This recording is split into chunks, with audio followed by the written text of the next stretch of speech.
Hay una versión de la Biblia que lleva 2000 años en uso, continua, ininterrumpida, en el mismo idioma, en la misma iglesia, y contiene libros que el resto del mundo cristiano decidió no incluir, no porque los desconociera, sino porque alguien decidió que no debían estar. Esa Biblia existe hoy, se usa cada domingo, en una de las iglesias más antiguas del planeta, y casi nadie en Occidente sabe que existe. Bienvenido a Legado y Verdad. Todo empieza con una pregunta que muy poca gente se hace. ¿Cuál es la iglesia cristiana más antigua del mundo? La mayoría diría Roma.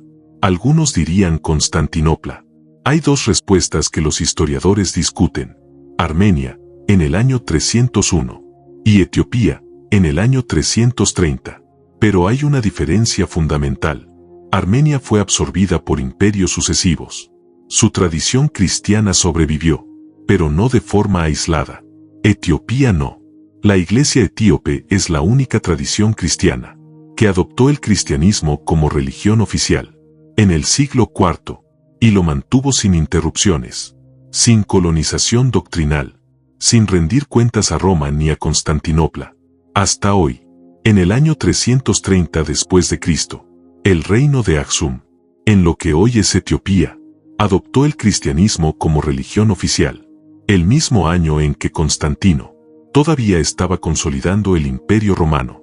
No después, el mismo año, un misionero llamado Frumentius llegó como esclavo a la corte del rey de Aksum, se ganó la confianza del rey, educó al príncipe heredero, y cuando ese príncipe se convirtió en rey, el rey Esana declaró el cristianismo religión oficial del reino.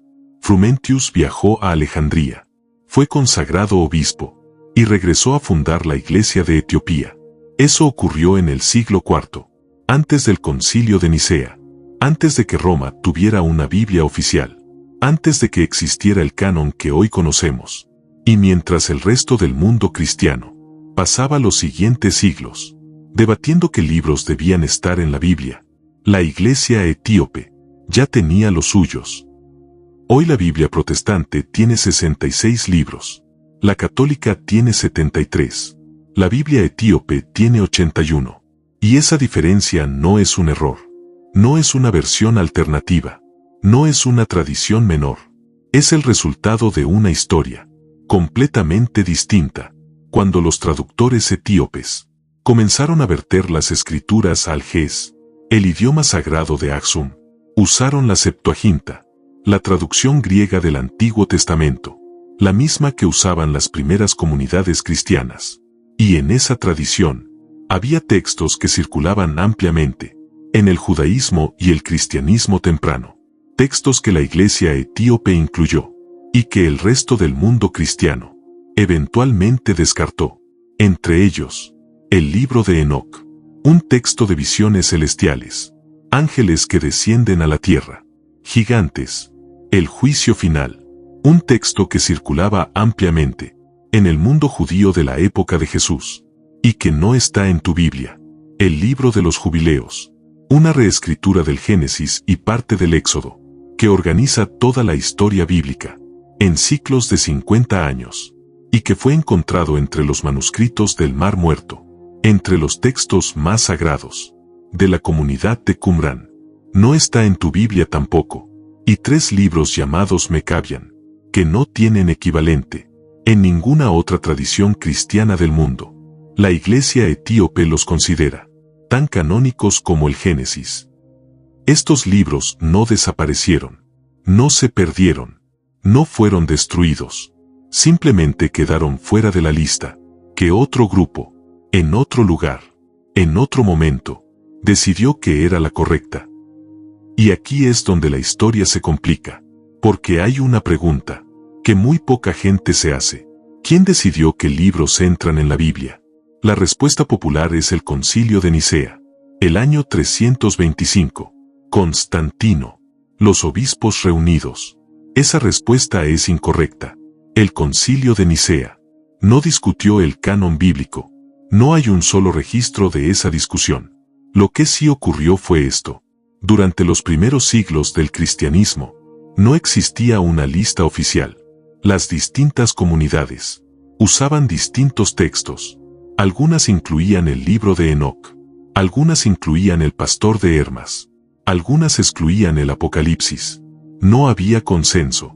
En el año 367, Atanasio de Alejandría escribió una carta pastoral. En esa carta, listó 27 libros para el Nuevo Testamento, los mismos 27 que están en tu Biblia hoy. Fue la primera vez que alguien propuso esa lista específica, pero no era una decisión oficial. Era la opinión de un obispo. 30 años después, en el Concilio de Hipona en el 393, y en el Concilio de Cartago en el 397, la Iglesia Occidental adoptó formalmente un canon. Y en ese proceso, textos que habían circulado durante siglos quedaron fuera, no porque fueran falsos, no porque fueran heréticos, sino porque no cumplían los criterios que ese grupo de obispos, en ese momento histórico, decidió que eran los correctos. La Iglesia etíope no participó en esas reuniones, no porque no existiera, sino porque estaba lejos, geográficamente aislada, teológicamente independiente, y cuando Roma y Cartago decidieron el canon, Etiopía siguió con el suyo. Y aquí es donde esta historia conecta con algo más grande, porque la formación del canon bíblico no fue un proceso neutral, fue un proceso político. El canon occidental se cerró en el momento en que el cristianismo se convirtió en la religión oficial del Imperio Romano. Roma necesitaba unidad, y la unidad requería una sola versión, un solo texto, una sola lista. Lo que quedó fuera del canon no quedó fuera por ser falso, quedó fuera porque no encajaba con lo que un imperio necesitaba, que dijera su religión oficial. Etiopía no tuvo ese problema. No había un emperador europeo al que rendirle cuentas. No había un concilio lejano que le dijera que podía leer. No había una Roma que necesitara que su Biblia fuera también la de Axum. Así que Etiopía no cerró su canon. No tuvo ninguna razón para hacerlo. Y los textos que el resto del mundo excluyó siguieron siendo sagrados en Etiopía, porque nadie llegó a decirles que no lo eran. La Iglesia etíope no dice que la tuya está mal, dice que la suya también es válida, y lleva 17 siglos diciéndolo. Hay algo más que hace única a esta historia. El libro de Enoc, que está en la Biblia etíope, fue encontrado entre los manuscritos del Mar Muerto. Eso significa que era un texto sagrado para las comunidades judías de la época de Jesús. Fue citado en el Nuevo Testamento, y aún así no está en la Biblia, que el resto del mundo cristiano usa. La única razón por la que tenemos el texto completo del libro de Enoc hoy es porque la Iglesia etíope lo preservó durante 17 siglos, en Ges, continuo e ininterrumpido. El mundo lo redescubrió en el siglo XVIII, cuando un explorador escocés llamado James Bruce trajo 3 copias completas desde Etiopía. El mundo lo había perdido, Etiopía lo había guardado, sin saber que el resto del mundo lo necesitaría. Y eso es lo que hace importante esta historia. No se trata de cuál Biblia es la correcta, se trata de entender que la Biblia que conocemos no es la única que existió, que las decisiones sobre qué incluir y qué excluir fueron decisiones humanas, tomadas en momentos específicos, por razones específicas, con consecuencias que duran hasta hoy, y que una iglesia en el noreste de África, fundada antes de que existiera el canon occidental, guardó durante 17 siglos, textos que el resto del mundo olvidó, no por accidente, porque nunca aceptaron que alguien más decidiera que era sagrado para ellos. La pregunta que eso genera no es religiosa, es completamente actual. ¿Quién decide qué versión de la historia tiene derecho a ser la oficial? Eso no empezó con la Biblia, no terminó con la Biblia, y cuando entiendes ese patrón, empiezas a verlo en lugares donde nunca antes lo habías buscado.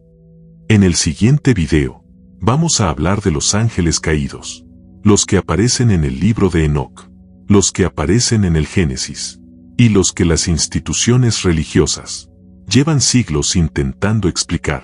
¿Quiénes eran? ¿Qué dice realmente el texto? ¿Y por qué esa parte de la historia casi nunca se cuenta completa? Si este canal te hace ver la historia de otra forma, suscríbete a Legado y Verdad, porque aquí no se trata solo de lo que ocurrió, se trata de entender por qué no se cuenta.